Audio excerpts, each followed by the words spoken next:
I know I've had a long pause away from the CB750, but now that the CX500 is pretty much I consider to be done, I'm going to make more videos on that. I'm going to make a proper announcement, the CX500 is done video and all this. And also, I promise I'm going to put a pricing video on this. I started pricing up the CX on each video.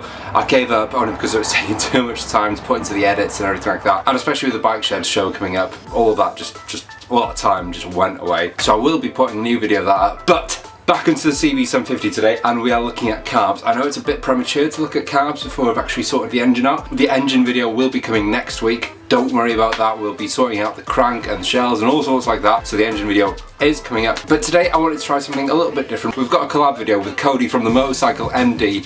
This guy is an absolute font of knowledge. He's a motorcycle technician at Honda, so he knows his stuff when it comes down to these CV models. And he also works with these classic CVs, so he's learned from experience. We are going to be looking at this carb, so you can see I've kind of started to strip it down. The float bolts come off there, and I've started to look inside it. Oh my god, these inside here, look at that. I know it's probably not in focus, but that is caked with oxidation, not good. So we need to clean that all out, but you don't want to see that again. I've done carb cleaning so many times with these bikes, so I'm going to put you straight onto Cody. Enough talking from me, listen to the guy with the knowledge. What is going on, Anthony and the viewers who are watching this? My name is Cody Richards from Motorcycle MD, way across the water all the way over in Norfolk, Virginia. I'm really stoked that you reached out to me for some information on carb tuning when it comes to the pod filter setups you're going to be using. I love the bikes you're building, man. You're doing a great job. The CX is awesome. Little cool tidbit of information about that bike is the design of that motor is actually very unique, as you know, with that motor that looks like it's sitting in there sideways. The same guy who engineered that CX motor is actually the same guy who built and engineered the CBX inline 6 1000 motor. It's a really, really cool bike. Just a little small bit of information. But anyways, super pumped that you got that 80s CB750, because in fact, I did a pod filter tune-up on one of those bikes as well as many other, and I really wanted to talk to you and many other riders here about some tricks and tips that I feel like will give you a running head start when it comes to tuning those carbs, because trust me, they will need to be tuned at a very drastic level, and I want to try to save everybody some money, as well as hopefully shed some light into a dark area that many people just tend to give up on when it comes to tuning those pod filters perfectly. Now, there's three things I really want to hit on. Why the heck do you actually need to tune the carbs? Selecting pod filter choices, as well as, of course, the information when it comes to actually tuning and what jets do you need to change. The reason why you need to jet carburetors for those air filters is pretty obvious. As you know, you're taking in way more air than what you were before. Carburetors can't self-adjust. They need bigger jets to help with when that huge volume of pressure comes through the carb and it's not pulling out enough of that fuel from the jets to satisfy the motor. Ends up in really heavy bogs, ugly mid-ranges, and usually no top end. What you gotta realize is that air boxes, stock systems, are built and designed very, very specifically. Okay? The whole goal of the air box is to actually add resistance to the carbs, so that the air that's being intaked into the motor can be metered. So that even if you crack the throttle wide open, it's still resisted a little bit from certain aspects of the air box. Now, this is an airbox from the CB750 Nighthawk. As you can see, it's a very ugly, huge piece of plastic. And who the heck wants that in their cafe build? That's why you remove them. You just take out everything that you don't possibly need and completely butcher the bike to put the pod filters on. But it looks really sweet. But mainly, this air is being forced out into the engine and in through that hole right there. So that's the restriction of the airbox, as well as the size of it.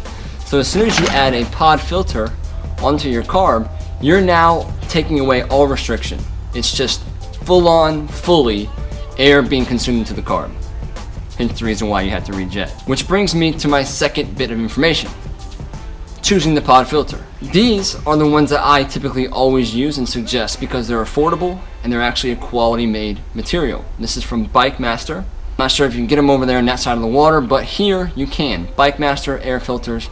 They're red, you can get them in oval, you can get them in different sizes, and they're very, very cleanable. Plus, the material used is actually a thicker material like you would see on the Canon pod filter. Also, when they seal the filter in the screen, they seal it right into the rubber, which is crucial. These usually range, I believe, between $20 to $35 each, which when you got 4 of them, they can get pretty expensive. But On the higher end, you have the Canon models, which can be even more expensive, which is a great filter to have. I'm not knocking them at all, but that one's usually in the mid-range. Now, when you go cheap, like the MGO or the ones on Amazon or eBay that are like between $6 and $16, I highly advise you to stay away from those. The metal that they use in the screens rusts very quickly, and the material, I actually had one and I opened it up to, I probably have a picture of it somewhere, but when I opened it up and you pull the screen back, it's actually the cheapest looking filter you'll ever see. I don't know if you've ever bought a brand new couch, maybe you have a box spring for your mattress, but if you ever noticed the material that covers the bottom, kind of stapled all in, very soft, thin material, yeah, same exact stuff. It's ridiculous. I would never suggest those whatsoever. They hold water, they hold moisture. They say they're reusable, but they're not reusable and they suck. The last thing you want is sediment and rocks or dust debris getting inside the motor. Obviously, these will need to be oiled, just like any pod filter you put on. I highly suggest oiling them and cleaning them regularly. If you can afford it, you get what you pay for. Try to head for that mid-range or top-level filter to help make your motor last, so that you can show that bike off for many years to come. Which brings me to my third and final tip, the meat and potatoes of your carb tuning, the most important part. Obviously, the carbs and the internals of the carbs need to be spotless. What I'm gonna go against the grain on is actually buying Dynajet kits. I never buy Dynajet kits.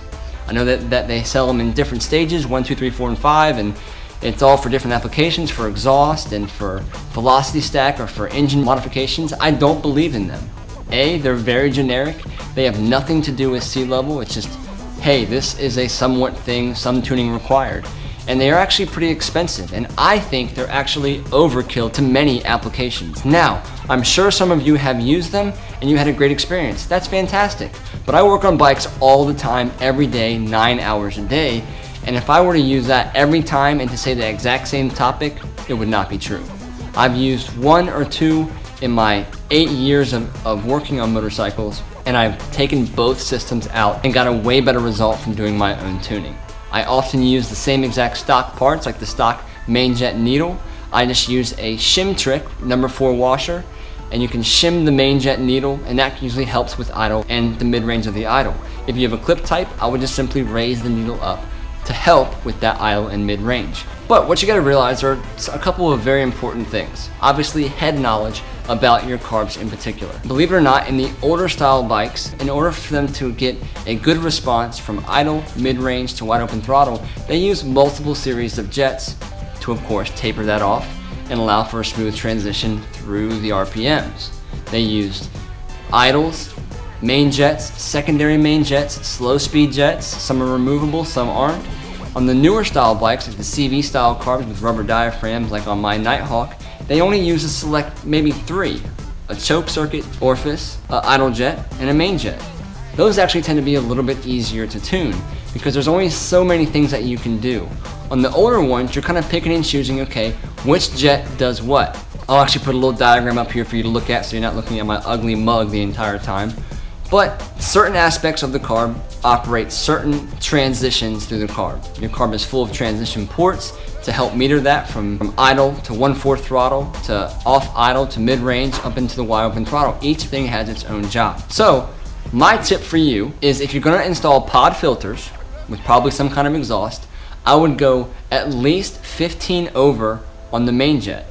What I mean by that is your main jet has a number on it, probably 115, 125, whatever the case may be, whatever the stock number is, 15 over stock. So if you have a 110, you would go to a 125. 10 to 15 over is what is going to be key about the main jet. It's a huge jump, but 15 is what I found it to be a good head start to your tuning capability. If you have a bike like Ant, which is a 80s bike, it does have secondary mains and primary mains. Different jets operating certain aspects of that throttle. And for you, my brother, what I used on a 81 750 is I went from the stock secondary jet, which was a number 68, which actually is 0.68 millimeters, to a number 80 on the secondary main. On the main jet, I actually went from the stock 102 to a 116, I think it's like a 116 or 117, okay? But you can see that huge jump that I did. That's gonna be key, especially for that 80s bike, that smooth transition from main to wide open throttle. The one thing about pods that you're gonna have to deal with, no matter what bike they are, I've gotten pretty much perfect on some bikes, but on some bikes they tend to operate a little bit differently. Where you lack at a very, very smooth idle, you may make up for, and it runs great right off of idle into the mid-range, but the idle seems to be a little bit troubling. Or you may find a little bit of a hesitation from mid-range up into that wide open throttle. That's where you have to do some tweaking when it comes to the main jet needle, maybe bumping up 1 or 2 numbers, but 10 to 15 over on the main jet is key. I would go 15 over, honestly. I've even seen some velocity stack bikes go at least 20 over. Now, when it comes to the idle jet, sometimes you don't really need to mess with them. If you are going to mess with them and change it out, I would only bump it up in very, very small stages.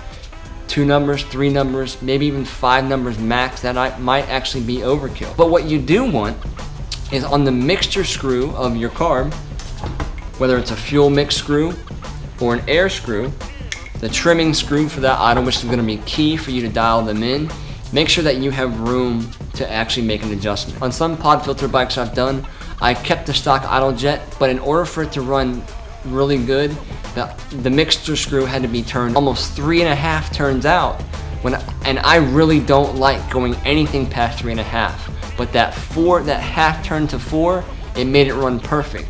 Which means that because I'm trimming the fuel to a more richer mix, I needed to go up maybe 2 or 3 stages on that idle jet to bring that mixture screw back into that sweet spot of the 2.5 to 3.5 out.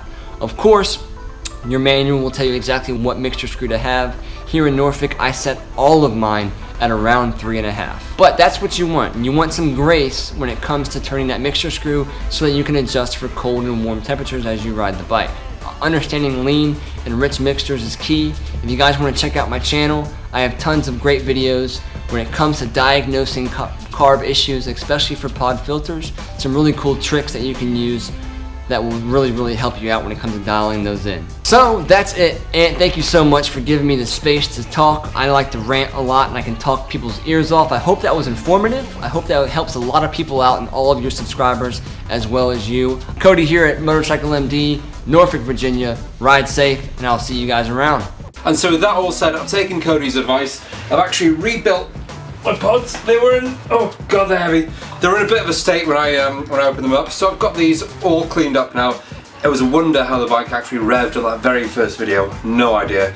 2 out of the 4 carbs were completely clogged up, gummed up. Nothing moved inside them. So how it revved, I mean, it must have been revving on 2 cylinders. It was definitely running on choke, I know that for a fact. And it must have been revving on 2 cylinders. And the other one's just being carried by the other 2. But yeah, it's completely gummed up. But we have these sorted now. I've fitted on the Canons as well. 4 Canon pods. These are all oiled and ready to go.